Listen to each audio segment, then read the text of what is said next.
there's a link between your time and your goals.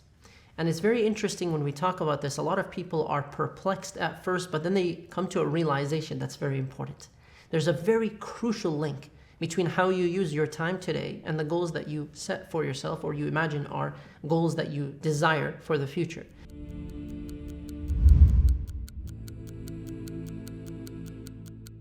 I want you to think about the mastery of time for that which you consider to be good. And good here, I hope for you, means the goals that you set. What are your goals for the next 5 years, for example? For the next 6 months, for example? Or for the next 20 years, if Allah subhanahu wa ta'ala grants you 20 years of life?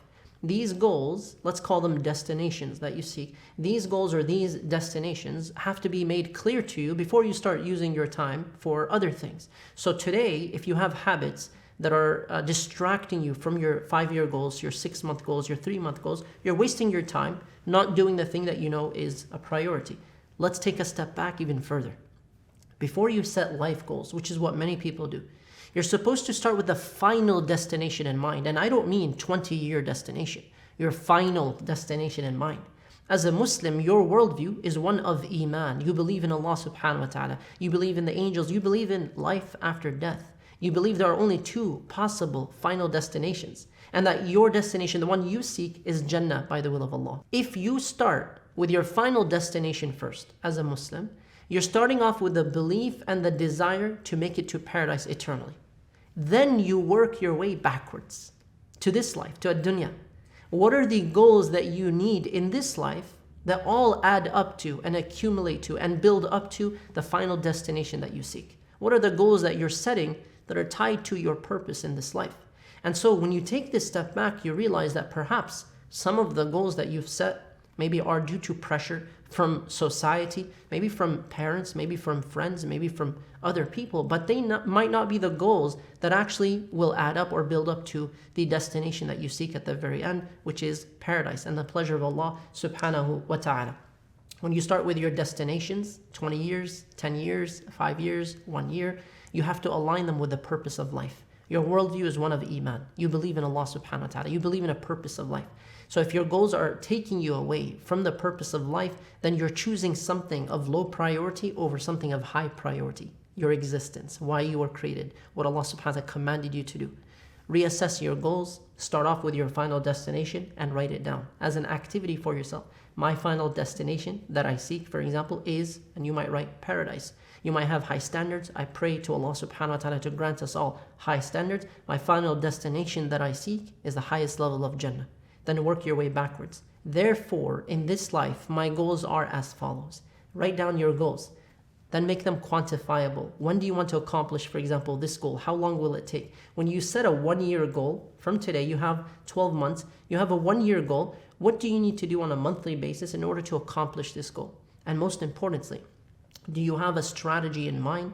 Do you have clear motivations for why you want this thing? Is it clearly tied to Jannah? Is it directly linked to your desire to make it to paradise? Now, a person might become confused and say, well, I don't understand how, as a Muslim, I'm going to balance out my worldly goals with my desire to make it to paradise. But the reality is, for the believer, all of your goals, even if they seem worldly, can be tied to Jannah.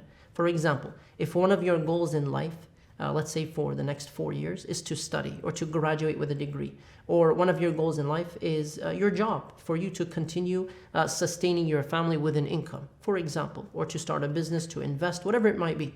You might think these are purely worldly things, but if you set your intention, Ya Allah, these are acts of worship for your sake, and I'm genuinely studying for the sake of Allah. Why? So that I can get an income or understand something better or give da'wah to other people, or I'm working for the sake of Allah so I can take care of my family. That's an act of worship. So now the 40 hours you're spending a week working or studying, raising your children, doing anything else that might seem worldly, now it is intended as a form of worship. Now it is tied to the final destination that you seek.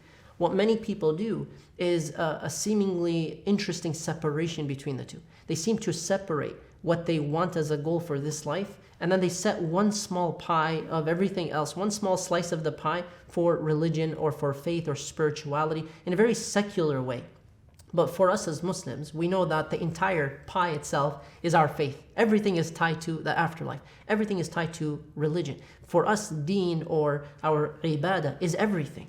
And so all of the other goals that you have, your exercise, your health, your relationships, your money, your income, your job, your studies, your education, all of these things, including the ibadat, the rituals too, all of these are acts of worship.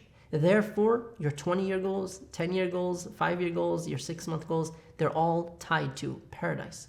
So write down your goals, write down the purpose, and write down how this goal is tied to my destination or the destination that I seek in the next life. And if you find yourself writing something down that clearly does not link you to Jannah and there's no way to connect it to Allah subhanahu wa ta'ala, it is not an act of worship, then perhaps reassess the amount of time that you're spending on this habit or this goal, for it might be taking you away from, not necessarily from a specific, let's say, general goal of Jannah, but it might be taking you away from an opportunity to do something better. So sometimes people see their habits and their goals, let's say it takes up an hour every day, 2 hours, 3 hours, for 6 months, a year, or 2 years. They might see this as non-problematic because it's not haram, it's not sinful, it's not prohibited, and I have other things that I'm doing that are good. But what you're losing out on is an opportunity. There's an opportunity cost, an opportunity lost to do something better, to do something more fruitful with that time and with your efforts.